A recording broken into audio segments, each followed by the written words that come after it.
I get to finally review this. Magic. God.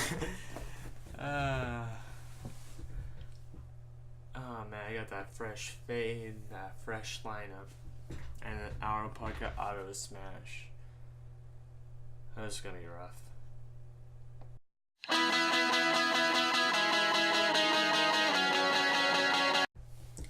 So it took me a while to do this. As like an avid comic reader, I mean, like, if you would look at all this crap that I have right here. I mean, I got a load of comics just right here, like, yeah. I got like all the X Factors just lazing around. Yeah, X Factor. There's like a bunch of these. I have all of them. Yeah, you just look in here and there's more X Factor. More X Factor. I have a bunch of, what you call it, X-Men.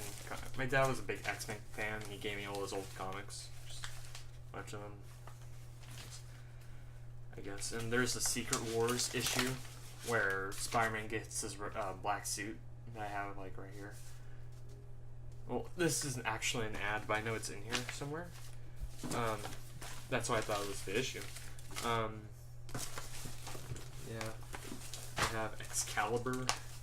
Oh, Venom Funeral Prayer. And on the back it's Spider-Man 2099.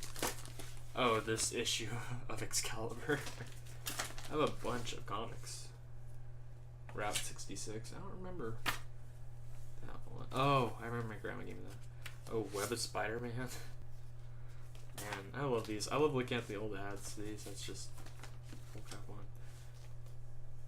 Archer. You know, all that jazz. G.I. Joe. Wizard.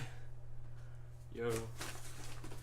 But, I mean, oh, what is it? Oh, this is in, oh yeah, here it is.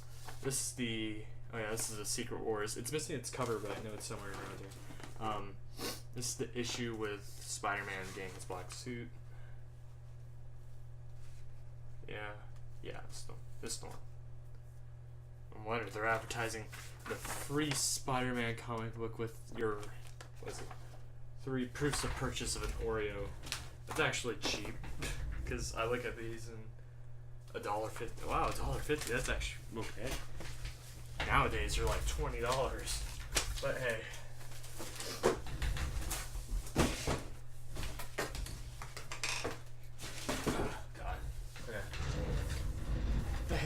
If you want to know, if you ever wanted to get into comics and never knew what to start, or if you ever watched the Marvel films and go, I want to read this, but you don't know how to start, when to start, what's good, you know, you come to me, because I know what I'm kind of talking about. I know what I'm talking about. I'm a big comic nut. But for today, we're just going to I'm going to review 2 graphic novels that I've read. One of them that I like a whole lot because I've read the story a million times, so I figure I should review it now. And one of them I just picked up from my library that I found that looked interesting with its art, and I thought I should review because I actually thought it was pretty good. And I'm also starting a series where or starting a part in the series, because I started the series, where I have to, where I'm reviewing like a comic like that's ongoing that I'm currently reading. Like these 2 I've finished, but this one I'm currently reading because it's a comic series, and it's this one called Low. I'll get to that in a minute. So let me, without further ado, I'm just gonna start the first one then. Oh boy. Alright, so the first one I'm gonna review is this one called A Friendly Game. It's by Joe Pienta. If you're watching this video, which you're probably not, I'm sorry. Lindsay Horsby and Lauren Affey. Yeah, I guess I'm saying that right. Oh, it's out of the frame. And it's a comic yeah. Okay, so A Friendly Game is a book that I thought I knew what it was, and I didn't, and then I figured out what it was. In which, when I picked up at the library, I always like picking up books which art I can like stomach. what I mean is like art that like I go, oh, that's pretty good. So I'm not looking at like some ugly drawings that said, oh, it's a comic, like the comic I'm putting together, hand to hand. But I looked at this, I'm like, this is simple-ish art. I'll show you the first couple of pages because it's the ones without spoiling it. Like just like this, it just looked okay to me. It was just very simple. I didn't see that. That's kind of, it's not really a spoiler, but it's close.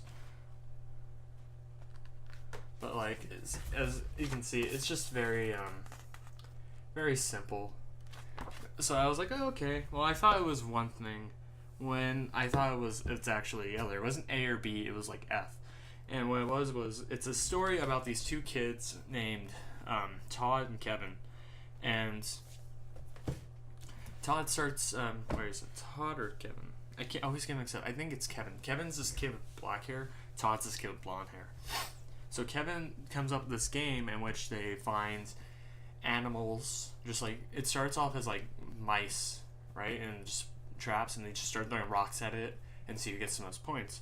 And it just starts off as a game, but after like a while, Todd starts getting obsessed with it. It's always that kid who always wants to set things on fire. But it's cool because the characterization that transforms is Todd wants to do it, and Kevin wants to do it, starts it. And Todd's like, oh, this is actually kind of fun. So Todd always wanting to do it all the time, no matter what. And Kevin just like, dude, I think we're psychopaths now. And the characterization of Todd going from bored to like, oh my god. I won't give anything away because there's not really a twist, but it does a good job of like who's really the villain. So, or what really happens. And there's like there's a lot of implication in like at one point, not the whole thing's implicated, but there's a scene in which, because Kevin, like, things happen in this book, and Kevin, the kid with black hair, is starting to question if it's his fault or not. So he asks his mom, who's in like a wheelchair, is like, have you ever felt like there was something your fault? And then instead of telling you, coming straight at it, like, she does say, well, there was an accident, but before that she's like saying, well, me and your dad just wanted some time alone at the beach, and then like the thing happened, like, and she feels like it's her fault. I'm like, there is some implication that I thought was really good. The ending feels good and bad at the same time. Again, I'm not gonna spoil it because like I can't, if I would if I knew how to edit pretty well. So without giving anything away, it's just so like inconclusive. Like, the thing happens, and what happens needs to happen, and everything's so secure, but at the same time, the closure between the two characters isn't that solid because both characters end up in the end of the story. It's just very, yeah. But I recommend reading it. If you don't feel like buying it, I find it at a library or request it, or if you can find it at like some cheap bookstore or whatever. Like, if you find it for like $5, I would grab it because it's still a good read. I liked what was going on in the book. I didn't feel cheated. It did switch up on me after the first few pages, and yeah, I think it's a pretty good comic. Yeah, go look for it. Yeah, so yeah. Okay, so the second book I am gonna review that I always had like a soft spot for. I've always really liked after a while. I've read like a bajillion times. I figured, since I have it on my hands right now, why don't I just read it? And it's Lost at Sea. This is the book. This is actually. I had to fact check this. Hold on. Give me a second. This is what we do. This is what we do in the series.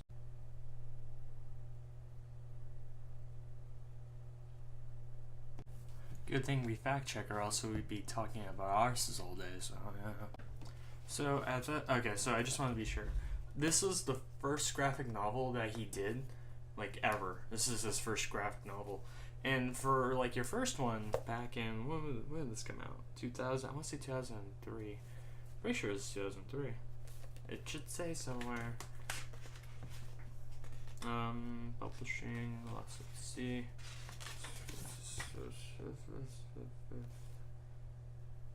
When he drew this one, he was 24, and he's 37 now. Do the math. Well, he drew this one when he was 24. Whether he published it or not, it's beyond me. But I think it's 2003. Anyway, enough about that. I remember picking this up after I read, or no, it was like sometime in the middle of me reading Scott Pilgrim, and I'm just like, oh, I'll read Lost at Sea. And so Lost at Sea was this book that I just heard about and never really like watched, or not watched, but like read.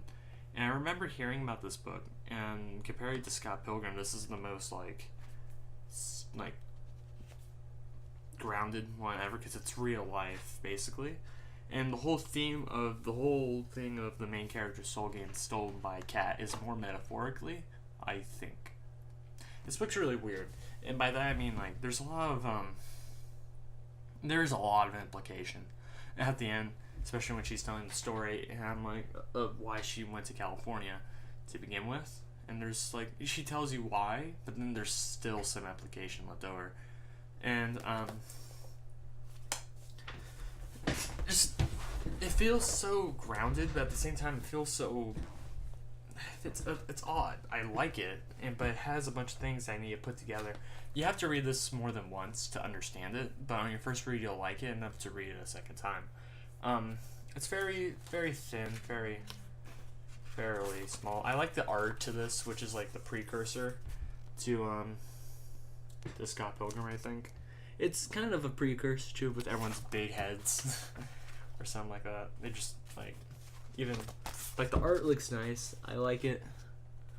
It looks very, very the samey. Like this gets a T. This got a T rating, and it should have gotten like an M rating. But I really liked it. On my first read, I fell in love with it. I like this book. It's a coming of age story, so whatever. I read this on the bus, and I read it 100 times already, and I would read it 100 times more. I would buy this book right now. It's only, from what it looks like on here, it looks like it's only $12, and yeah, it's worth $12 because I'll keep reading it. So yeah, go get this somehow by a library, cheap bookstore, or just like a Barnes and Noble, because they're actually in business, I guess.